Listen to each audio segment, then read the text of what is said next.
Кино эхлэхэд манай танк буюу тансан лам маань очихыг хүсэж мөрөөдөж байсан энэтхэгтэй ирээд аврах том үлэмж битэн болчихсон сэрж байгаагаар эхлэх бөгөөд түүнийг олон жижигхэн хүмүүс тойрон хүрээлж зорьсон газартаа хурж ирсэнд нь баяр хүргэнэ.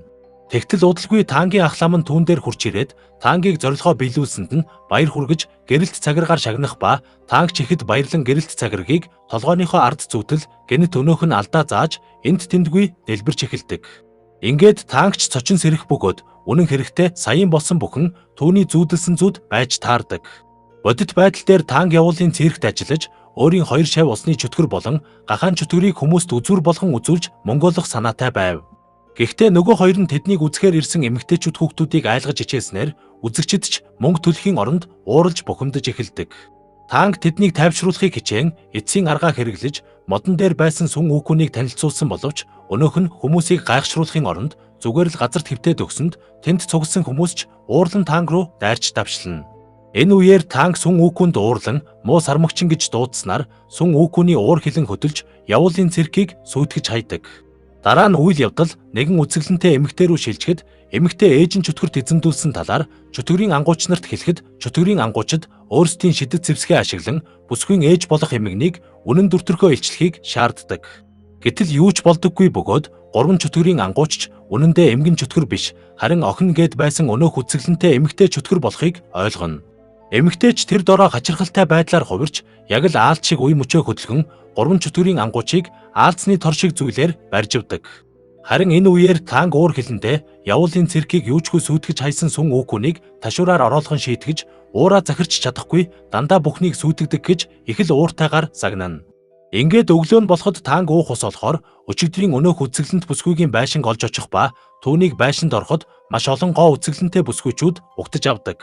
Танк 3 шаваа дагуулan дотогш орж үзэсгэлэнт бүсгүйчүүдийн зочлонтгой занд уяран гахаан чөтгөр бараг л нэгэнд нь дурлаж орхих ба харин сүн үхүүний хувьд тэдний үнэн дүртөрхийг шууд л харж аалзан чөтгөр болохыг нь мэддэг. Ингээд сүн үүхүүн өнөөх эмэгтэйчүүдийг үнэн дүртөрхөө илчилгэж шаардахад танкч сүн үүхүүнд уурлан тэдэнд ингэж зочлонтгой найрсаг хандаж байхад гэрийн эцдийг хүндэлсэнгүй гэж уурлаад эндээс яв гэж хөөнө. Гэтэл тэднийг явж амжихаас өмнө өнөөх үзэсгэлэнт бүсгүйчүүд аимшигтай том аалзнууд болон хувирч тэдэн рүү дайрч эхлэх ба тангийн 3 шавьч аалзан чөтгөрүүдтэй тэмцэлдэж байтал байшин доош цөмрөн бүгд газар доорх аалзны нүх рүү ундаг.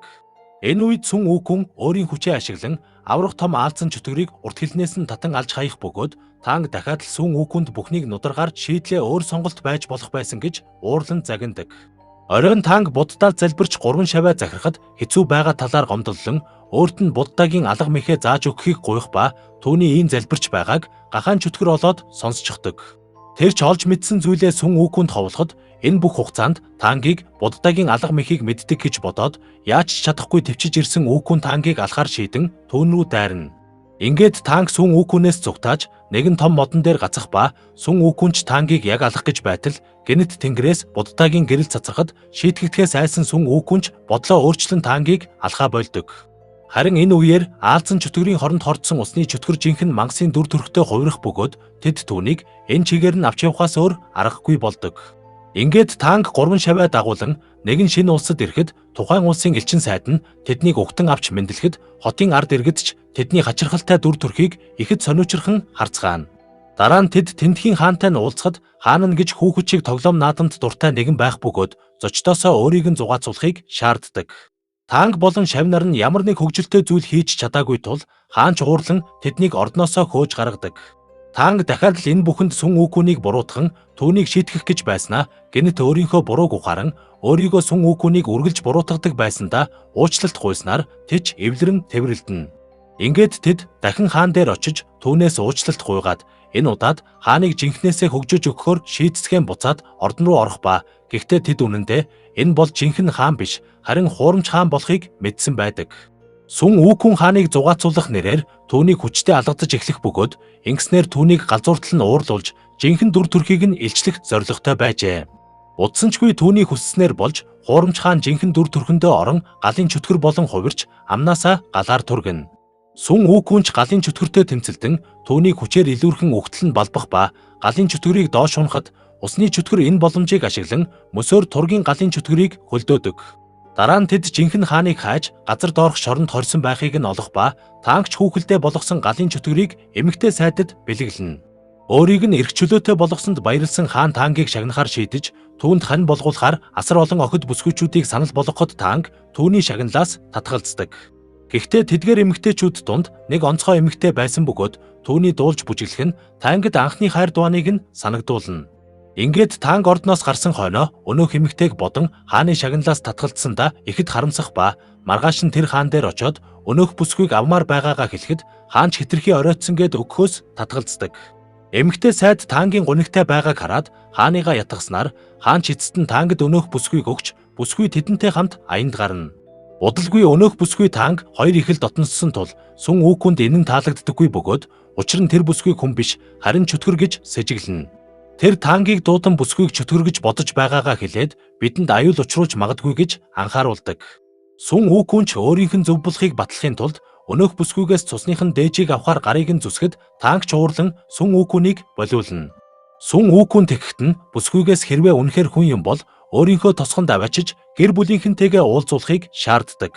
Таангч түүний саналыг зөвшөөрснөөр бүсгүй тэднийг өөрийнхөө тосгон руу дагуулan явдаг.